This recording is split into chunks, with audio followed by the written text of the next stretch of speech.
Hello అండి, ఇవాళ video వచ్చేసి ఎంతో ఈజీగా ఇంకా టేస్టీగా చేసుకునే ఎగ్ బిర్యానీ అండి. ముందుగా ఎగ్స్ని ఇంకా ఆనియన్స్ని ఈ విధంగా ఫ్రై చేసుకుని పక్కన పెట్టుకోవాలి. తర్వాత బిర్యానీ మసాలాలు ఇంకా కట్ చేసి పెట్టుకున్న ఆనియన్స్, చిల్లీస్, కరివేపాకు కూడా వేసుకుని వేయించుకోవాలి. ఇలా వేగిన తర్వాత అల్లం వెల్లుల్లి పేస్ట్, టమాటా పేస్ట్ కూడా వేసుకుని బాగా వేయించుకోవాలి.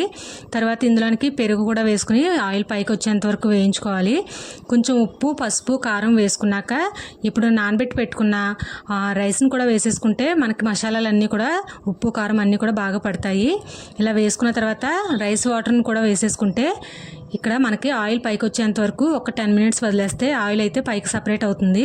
ఇప్పుడు ఒక స్పూన్ గరం మసాలా, ధనియాల పొడి వేసుకుంటే ఇందులోనే ఒకసారి బాగా కలుపుకున్నాక ఫ్రైడ్ ఆనియన్స్ ఇంకా ఎగ్స్ని కూడా వేసేసుకుని 10 మినిట్స్ ఈ విధంగా మూత పెట్టి బరువు పెట్టి కుక్ చేసుకుంటే ఎంతో టేస్టీగా ఉండే ఎగ్ బిర్యానీ అయితే రెడీ అయిపోయిందండి.